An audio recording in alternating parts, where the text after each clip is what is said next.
Hello everyone, আসসালামু আলাইকুম। আমি সিফাত আছি আপনাদের সাথে। আর আজকে টেকনো এর একটি এন্ট্রি লেভেল বাজেট সেগমেন্টের স্মার্টফোন টেকনো স্পার্ক গো 2023 এই স্মার্টফোনটি নিয়ে কথা বলবো। মাত্র 12,000 টাকা এই স্মার্টফোনটিতে কি কি স্পেসিফিকেশন অফার করছে এবং এই স্মার্টফোনটি আপনার জন্য কতটুকু ভ্যালু ফর মানি হবে, এইসব বিষয় নিয়ে ইন ডিটেলসে কথা বলবো আজকের ভিডিওতে।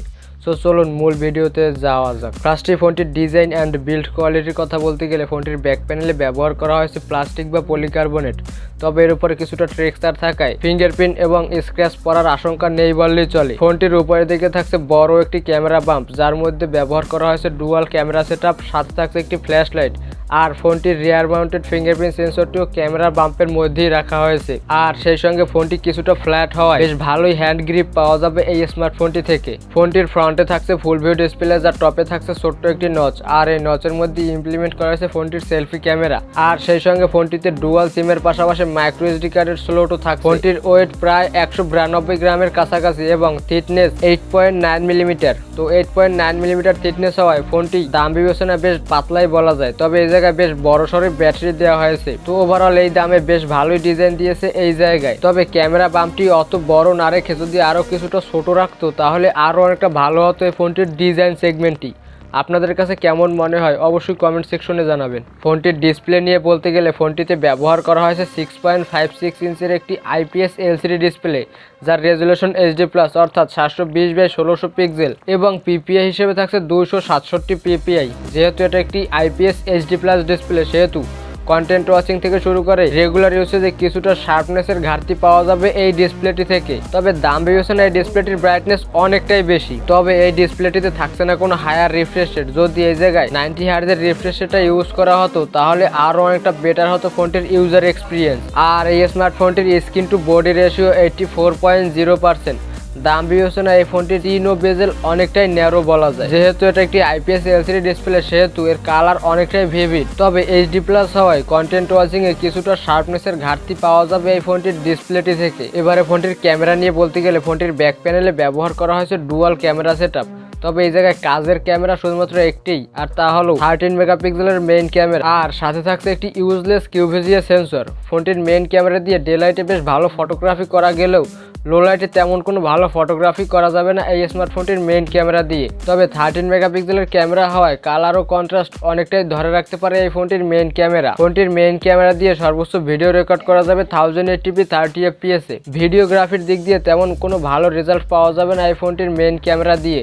শুধুমাত্র যারা কিনা টুকটাক ফটোগ্রাফি করবেন তাদের জন্য বেশ ভালোই হবে এই স্মার্টফোনটি। ফোনটির ফ্রন্টে থাকছে 5 মেগাপিক্সেলের একটি সেলফি ক্যামেরা, যেটা ডে লাইটে বেশ ভালোই সেলফি তুলতে সাহায্য করে। তবে ওই একই অবস্থা, লো লাইটে তেমন কোনো ভালো রেজাল্ট দিবে না এই ফোনটির ক্যামেরা সেগমেন্টটি। ফোনটির সেলফি ক্যামেরা দিয়ে সর্বোচ্চ ভিডিও রেকর্ড করা যাবে 1080p 30 fps। তো আমি এই জায়গায় ক্যামেরা সেগমেন্টটি এভারেজ বলবো দাম বিবেচনায়। আপনাদের কাছে কেমন মনে হয়েছে ফোনটির ক্যামেরা সেটআপটি অবশ্যই কমেন্টে জানাবেন। এবার এই স্মার্টফোনটির পারফরমেন্স নিয়ে বলতে গেলে ফোনটি আউট অফ দ্য বক্স থাকছে Android 12 বেসড অন iOS 12। বর্তমান সময়ে টেকনো তাদের সফটওয়্যারের দিকে বেশ ভালোই খেয়াল রাখছে, তবে আরও কিছুটা ইমপ্রুভমেন্ট করা দরকার তাদের সফটওয়্যারের দিক দিয়ে। কারণ একটি স্মার্টফোন ইউজ করতে গেলে তার সফটওয়্যার যদি প্রচুর পরিমাণে ব্লোটওয়্যার এবং হালকা পাতলা কিছুটা বাগস থাকে তাহলে ফোনটি ইউজ করতে অনেকটাই কষ্ট পোহাতে হয় আমাদের। টেকনোর ইউআইটা কিছুটা ভারী হওয়ায় কম দামের ফোনগুলো অনেকটাই স্ট্রাগল করে, আর ইউআইতে কিছুটা দেখা যায়। তো টেকনো এই দিকটায় নজর দিলে অনেকটাই ভালো হতো ফোনটির ইউআইটি। এই স্মার্টফোনটিতে চিপসেট হিসেবে থাকছে MediaTek Helio A22, যেটা কিনা 12 ন্যানোমিটার ফ্যাব্রিকেশনে তৈরি করা অক্টা কোর চিপসেট। আর এই প্রসেসরটি clock speed 2.0 GHz Cortex A53। আর জিপিইউ হিসেবে থাকছে পাওয়ার VR GE8320 MediaTek Helio A22, যেটা কিনা প্রায় 3 থেকে 3.5 বছর আগের একটি চিপসেট। তো এই চিপসেটটি বর্তমান সময়ে এসে তেমন কোনো ভালো পারফরমেন্সই দিবে না। যারা কিনা শুধুমাত্র সোশ্যাল মিডিয়া ব্রাউজিং থেকে শুরু করে হালকা পাতলা কন্টেন্ট ওয়াচিং করবেন তাদের জন্য বেশ ভালোই হবে, তবে যারা কিনা একদম প্রো লেভেলের গেমার তাদের জন্য মোটেও ভালো হবে না এই স্মার্টফোনটি। আর যারা কিনা টুকটাক ফটোগ্রাফি করেন তাদের জন্য বেশ ভালোই হবে। আর মাল্টিটাস্কিংও বেশ ভালোই একটি রেজাল্ট দিয়েছে এই স্মার্টফোনটি, যেহেতু ফোনটিতে ব্যবহার করা হয়েছে 4GB র্যাম সাথে 64GB স্টোরেজ। তবে এই জায়গায় ভার্চুয়াল র্যামের মাধ্যমে আরো কিছুটা র্যাম এক্সটেন্ড করা যাবে, যেটা আমি মনে করি কোনো কাজেরই না। এই স্মার্টফোনটি দ্বারা গেমিং এর কথা বলতে গেলে ফ্রি ফায়ারটা মোটামুটি স্মুথ গ্রাফিক্সে প্লেয়েবল হলেও পাবজি, অ্যাসপাল্ট 9, কল অফ ডিউটির মতো গেম মোটেও প্লেয়াবল হবে না এই স্মার্টফোনটিতে। এছাড়া অফলাইন যত গেমস আছে তা অনায়াসে প্লে করা যাবে কোনো প্রকার সমস্যা ছাড়াই। তবে ভারী ভারী অ্যাপসগুলো রান করার সময় কিছুটা ল্যাগ ও ফ্রেম ড্রপ অবশ্যই পাওয়া যাবে এই স্মার্টফোনটিতে। আমার রেকমেন্ডেশন থাকবে লাইট ওয়েট অ্যাপগুলো ইউজ করার, তাহলে ফোনটি অনেকটাই ভালোভাবে চালানো যাবে। তো পারফরমেন্স সেগমেন্টটি আমি এভারেজ বলবো। যদি এই জায়গায় ইউনিওসিসির কোনো চিপসেট ব্যবহার করা হতো, লাইক ইউনিওসিসি T610, ইউনিওসিসি T606 এর মতো চিপসেট যদি ব্যবহার করা হতো,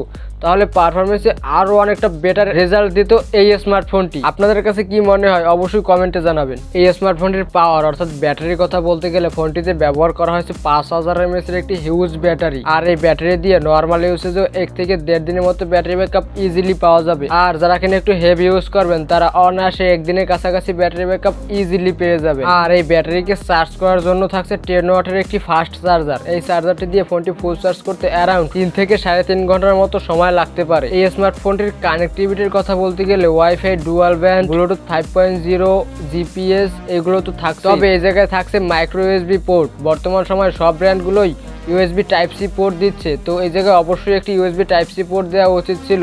আর ফোনটির সিকিউরিটির কথা বলতে গেলে ফোনটিতে ব্যবহার করা হয়েছে রিয়ার মাউন্টেন ফিঙ্গারপ্রিন্ট সেন্সর, যেটা দাম বিবেচনায় যথেষ্ট ফাস্ট অ্যান্ড অ্যাকুরেট। তবে অ্যানিমেশন ডিলে আছে এই ফিঙ্গারপ্রিন্টটি। আর সাথে থাকছে সফটওয়্যার বেসড ফেস আনলক, এটা লাইটিং কন্ডিশনে বেশ ভালোই কাজে আসে। এছাড়া আদার্স প্রয়োজনীয় প্রায় সবগুলো সেন্সরসও অ্যাভেলেবেল রয়েছে এই স্মার্টফোনটিতে। অলরাইট, এবারে বলবো এই স্মার্টফোনটি কাদের জন্য বেস্ট হবে। যারা কিনা শুধুমাত্র সোশ্যাল মিডিয়া ব্রাউজিং করেন এবং হালকা পাতলা কন্টেন্ট ওয়াচিং করে থাকেন তাদের জন্য বেশ ভালোই হবে এই স্মার্টফোনটি। তবে যারা কিনা একদম প্রো লেভেলের গেমার এবং খুব হেভি ফোন ইউজ করেন তাদের জন্য তেমন ভালো হবে না এই স্মার্টফোনটি। যারা কিনা বাবা মার জন্য ফোন কিনবেন অথবা একটি সেকেন্ডারি ডিভাইস হিসেবে ফোন কিনবেন তাদের জন্য বেশ ভালোই হবে এই স্মার্টফোনটি। সো এই ছিল টেকনো স্পার্ক গো 2023 এই স্মার্টফোনটির ছোট্ট একটি রিভিউ। আপনাদের কাছে এই স্মার্টফোনটি কেমন মনে হয়েছে অবশ্যই কমেন্টে জানাবেন। সো এই ছিল আজকের ভিডিও। আমার ভিডিও যদি আপনার কাছে ইনফরমেটিভ অ্যান্ড হেল্পফুল মনে হয়ে থাকে তাহলে ভিডিওতে একটি লাইক দিয়ে চ্যানেলটি সাবস্ক্রাইব করে রাখবেন। আজকের মতো বিদায় নিচ্ছি। টিল দেন, আল্লাহ হাফেজ।